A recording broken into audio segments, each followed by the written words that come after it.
Assalamualaikum warahmatullahi wabarakatuh. Perkenalkan, nama saya Virgin Fortuna dengan NIM 440 14 19 006, Prodi Pendidikan Biologi B, Universitas Negeri Semarang.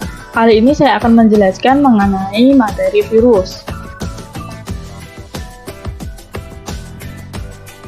Ada materi virus kelas 10. Yang pertama 3.4 yaitu menganalisis struktur, replikasi, dan peran virus dalam kehidupan.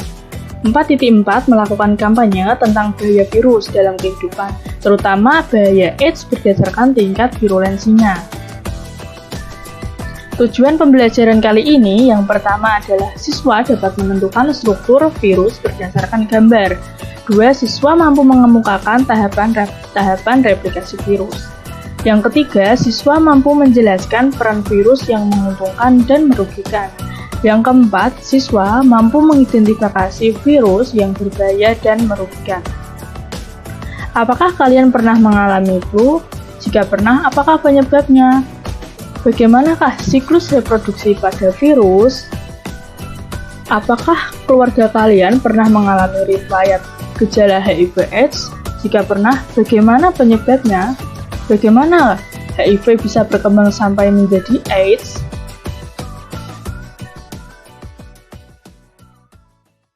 Selanjutnya, kita akan mempelajari mengenai bagaimana struktur, replikasi, dan peran virus dalam kehidupan. Ada 4 macam jenis virus. Yang pertama adalah virus berselubung, yang terdiri dari reseptor virus, materi genetik, kapsid, dan kapsul virus. Yang kedua ada virus kompleks yang terdiri dari kapsid, selubung ekor, dan serabut ekor. Yang ketiga ada virus helix yang terdiri dari asam nukleat, kepala, dan juga selubung. Yang keempat, ada virus telanjang yang terdiri dari asam nukleat, kepala, dan juga selubung. Selanjutnya adalah replikasi pada virus. Pada tahap ini ada 2 reproduksi yang dilakukan virus, yaitu litik dan lisogenik. Virus itu berukuran mikroskopik, kehidupannya berada di perbatasan antara makhluk hidup dan benda mati. Karena virus hanya dapat hidup jika dia menginfeksi atau parasit pada sel hidup lainnya, seperti parasit pada bakteri, tumbuhan, hewan, ataupun manusia. Jika virus berada di luar sel inangnya, dia dapat mengkristalkan diri. Saat tubuh virus mengkristal, dia tidak dapat berkembang biak, bahkan dibiarkan di cawan Petri pun seperti bakteri tidak bisa. Namun, saat kristal virus bertemu dengan sel hidup yang sesuai, maka virus akan hidup kembali. Kenapa seperti itu? Karena virus menggunakan peralatan pada sel makhluk hidup itu untuk bereproduksi, sebab virus tidak bisa melakukan metabolisme sendiri. Misal, kita ambil sel inangnya adalah bakteri. Pada mulanya, virus melakukan penempelan ekor virus pada sel bakteri. Virus mengidentifikasi bagian luar sel bakteri dan melarutkan enzim penghancur sehingga terbentuk lubang dinding di sel inang.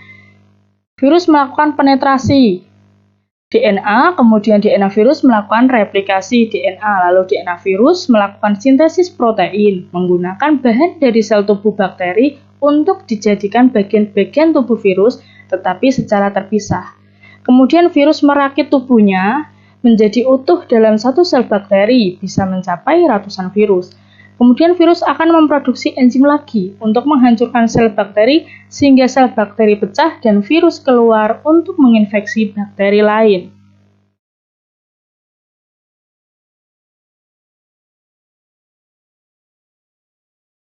Selanjutnya, pada tahap lisogenik, tidak selalu diikuti oleh pembentukan tubuh virus yang baru karena terkadang bakteri memiliki sistem imunitas yang baik, sehingga virus tidak berbahaya. Seperti tahap sebelumnya, virus melakukan adsorpsi, penetrasi, perakitan, kemudian penggabungan, yaitu DNA virus dan bakteri, pembelahan DNA virus digandakan, sintesis, dan litik.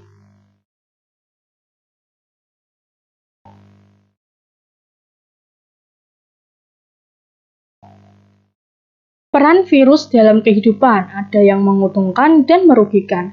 Yang menguntungkan pertama adalah pembuatan antitoksin,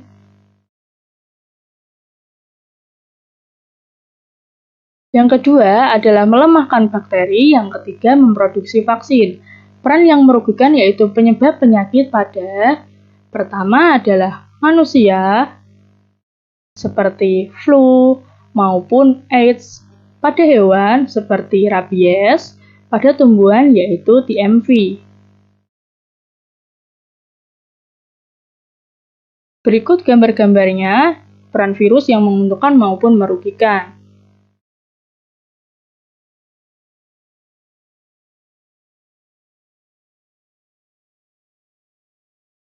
Virus HIV terbagi menjadi dua tipe utama, yaitu HIV-1 dan HIV-2.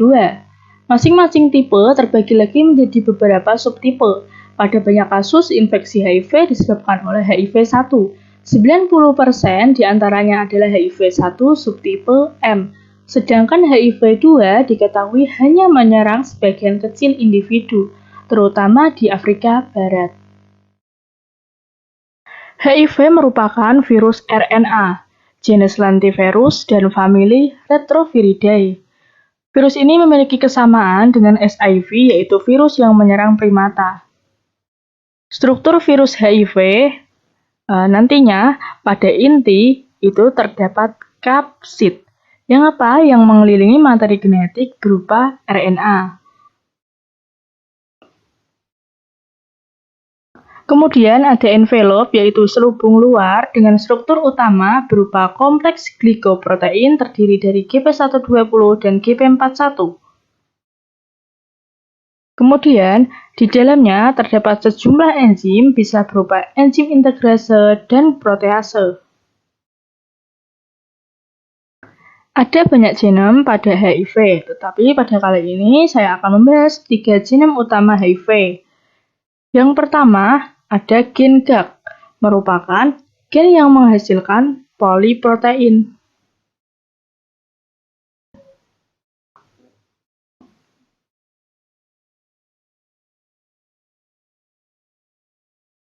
Kemudian yang kedua ada gen POL, yang mengkodekan protein berfungsi sebagai enzim berperan dalam proses replikasi virus.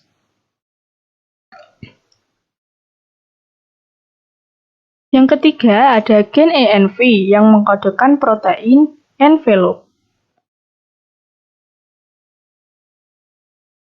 Tahap siklus replikasi pada virus HIV. Yang pertama, pengikatan antara virus HIV dengan reseptor CD4. Yang kedua, ada proses uncoating dari kapsid virus. Yang ketiga, RNA virus ditranskripsikan menjadi DNA provirus. Yang keempat, DNA provirus diintegrasikan genom inang. Genom dalam sel inang ini dapat teraktivasi sehingga menghasilkan mRNA virus, yang kemudian diikuti oleh sintesis protein dan replikasi dari RNA virus menjadi virus HIV. HIV atau AIDS dapat terjadi melalui hubungan seksual, kontak cairan tubuh, kontak darah, dan ibu menyusui. Menjadi ketakutan tersendiri bagi masyarakat, sehingga orang yang mengalami HIV sering dijauhi dan direndahkan. Terdapat stigma bahwa yang terdiagnosis HIV sama halnya divonis mati. Tetapi, apakah benar demikian? HIV bekerja dengan melemahkan sistem kekebalan tubuh. Virus ini bekerja perlahan dan sulit dideteksi gejala awal, dan hanya dapat diketahui dengan tes laboratorium pada tes awalnya. Fase pertama yang ditimbulkan dari gejala HIV yaitu panas, kemudian sariawan.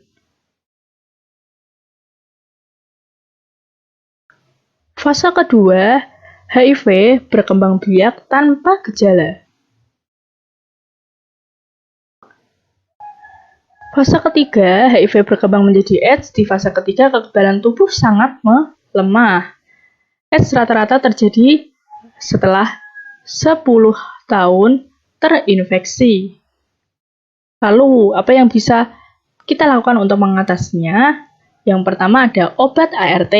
Ternyata tidak menyembuhkan bagi penderita, namun hanya mencegah pertumbuhan virus dalam tubuh.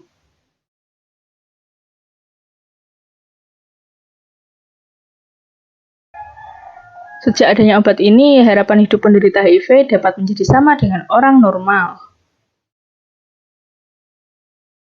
Salah satu contoh pasien HIV yang terkenal adalah Magic Johnson, pemain basket Amerika Serikat, di mana dia dari 91 sampai 2018 masih giat menjadi aktivis HIV. Dan dia tidak memiliki keluhan medis karena dia mengonsumsi obat secara teratur. Pasangan yang positif HIV tidak langsung ditakdirkan mempunyai anak penderita HIV. Hal ini dihasilkan dari pengobatan yang membuat jumlah virus cukup rendah untuk tidak menginfeksi janin. Pada proses kelahiran, ibu akan melakukan kelahiran secara sesar untuk menghindari kontak dengan darah ibu. Kemudian, bayi yang baru lahir akan diberikan ART untuk mencegah kemungkinan virus yang masuk. Hasilnya, kemungkinan bayi yang tertular HIV dari orang tuanya diperkirakan kurang dari 1 dari 100. Memang, kesetiaan berobat menjadi kunci untuk menghindari perkembangan HIV menjadi AIDS, tetapi stigma sosial yang menyebabkan penderita merasa terhalangi dalam berobat. Kita harus saling memberi dukungan kepada penderita untuk berobat dan menjalani hidup yang lebih baik. Dengan demikian, marilah kita sebagai generasi muda dapat melakukan kampanye kepada masyarakat pentingnya menjaga kesehatan demi keselamatan kita semua. Yang dapat saya simpulkan, yang pertama adalah struktur virus. Secara umum terdiri dari kepala, materi genetik, selubung ekor, dan serabut ekor. Yang kedua, tahap replikasi virus terdiri dari 2 tahap, yaitu litik dan lisogenik. Peran virus dalam kehidupan itu ada yang menguntungkan dan merugikan. Menguntungkan adalah pembuatan antitoksin, melemahkan bakteri, dan memproduksi vaksin. Kemudian yang merugikan adalah menyebabkan penyakit pada manusia, hewan, dan tumbuhan. Pada manusia contohnya adalah influenza dan AIDS, pada hewan contohnya rabies, dan pada tumbuhan yaitu TMB.